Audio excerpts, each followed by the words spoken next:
Romans 12:19. This is the Apostle Paul. He says, "Friends, do not avenge yourselves. Instead, leave room for God's wrath, because it is written, 'Vengeance belongs to me. I will repay.' But if your enemy is hungry, feed him. If he is thirsty, give him something to drink. For in doing so, you'll be heaping fiery coals on his head. Do not be conquered by evil, but conquer evil with good." Now, this is hard to do, especially when, as I it ain't says, doing somebody deserves it. I ain't doing that. to get whooped. I'll tell you something. If I see a white racial little boy, I'm beating his ass down too. I don't care about that. I ain't turned the other cheek. Turned him too many times. You need to get a lesson learned. Need to get a lesson learned. I'm gonna look at the law. Lord, you had 400 plus years to handle this. Okay, cool. Okay, cool. Let me go ahead and knock that out for him. Let me go ahead and knock it out for him. Any other thoughts? I don't think, I could be wrong, but I do not believe that the scripture, my interpretation, I don't think that this is referring to people like, I don't know, Dylan Roof, who like murders 9 people, black people in the church, and then they take them to get like a burger from chicken. I don't think that's what that means. You know what I mean? I'm pretty sure Jesus would understand not getting this guy a sandwich right now. You know? Like, I don't have to use a sandwich. You know what I mean? I think this is more so about like people who, you know, once again, all the things like, I don't think murder is involved in it. You know what I mean? Like, oh, you just murdered a family member in front of me? Oh, you're hungry? Let me give you a sandwich. Yeah, but God's gonna still take care of him either way. So I mean, that's fine, but I'm pretty sure God's gonna understand if I don't give this guy a sandwich right now. You know what I mean? Like, is God gonna hold it against the families? That's what he's telling you to do. Is God gonna hold it against the families that just busted people in Buffalo at the grocery store if they don't show up to the jail to give them baked goods, right? Like, I don't you know what I mean? I don't know. I don't know. However, he said what he said. Let's just say, you know, once again, you have people in your everyday life who don't like you, you know, who are not, you know, who do things to, you know, despite you, you know what I mean, or just to spite you, you know what I mean, and you decide to not give in to their wickedness, right? Yeah. Return their wickedness with your own wickedness. You know what I mean? Yeah. Like, that kind of thing, like, you know what I'm saying? Now, mind you, you go and kill whomever, you out here killing people, right? And I have a weapon to stop you from killing. Big dog, you gone. Thanks. You know what I'm saying? You gone. Thanks. Right? I'm not going to sit here and talk to you. All right? Yeah. I'm going to send you straight to God so you can judge it. Murder somebody, Jesus not about to sit here and be like, I'm about to pray. You know what I'm saying? Victor said he's going to send you straight to God so he can judge you. Figure it out. Send you straight to the Lord himself. The next person you see gonna be that spirit. Lord, I made it. Oh yeah, you made it all right, but you're going downstairs right quick. Going downstairs.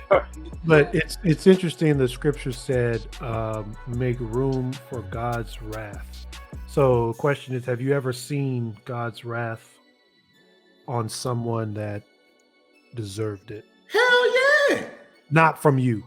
But who to say God didn't give me? It come through me to opponent. See, God uses people a lot, bro. See, there you go. Think about it, bro. God uses people all the time. What if God once again was like, there, I was helping out somebody got done wrong. I got to, you know, like, okay, let me go talk to this person. That's all.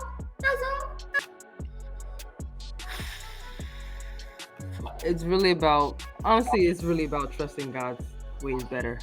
That's really what it comes down to, because it's so easy to repay back people the same way that people repay to you or people treat you.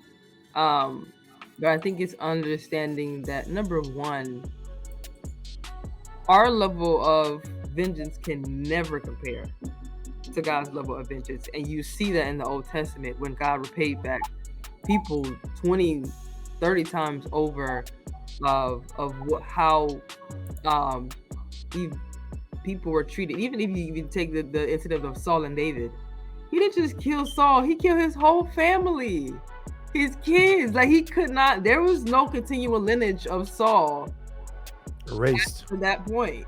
And so I think even David understood that, and this is why he never, I mean, he had his moments where he wanted to be petty. Now, let's say he had his moments. I'm gonna need God to reenact that with certain people. Go ahead and do that, playboy. But yeah, I think he understood that it's bigger than him, and so he trusted God's process, even in the smallest things. And I think that's how we just have to look at things. Yeah. Definitely. I definitely trust God. I definitely, no doubt about it. I just don't trust these men out here, these men and women. I mean, I also think, this is also going into, like, people with kindness too. You know what I mean? Because the more they see that you're unaffected, and once again, this comes with honestly trusting God, to Abby's point. You know what I mean? To Brittany's point as well. You know what I mean? And operating, within your inner man, within your spirit, and allowing the Spirit of God to truly direct your path and allow you to dig deep a little bit and have the force to withstand that kind of wickedness, and trust that God is your advocate and your protector. Because I've witnessed this myself when I've known people and still know people who wish ill towards me and have done things to affect me negatively, right? To try to harm me intentionally, and I still treated them as if nothing ever happened, and it drove them nuts because they realized that nothing they did could affect me. You know what I mean? It didn't matter how hard they tried. They could not understand why I was still joyful, at peace, or, successful. Even more so. Like, wow, I'm doing all this stuff and this dude just keeps succeeding. How the hell does this keep happening? You know what I mean? I'm throwing everything at him.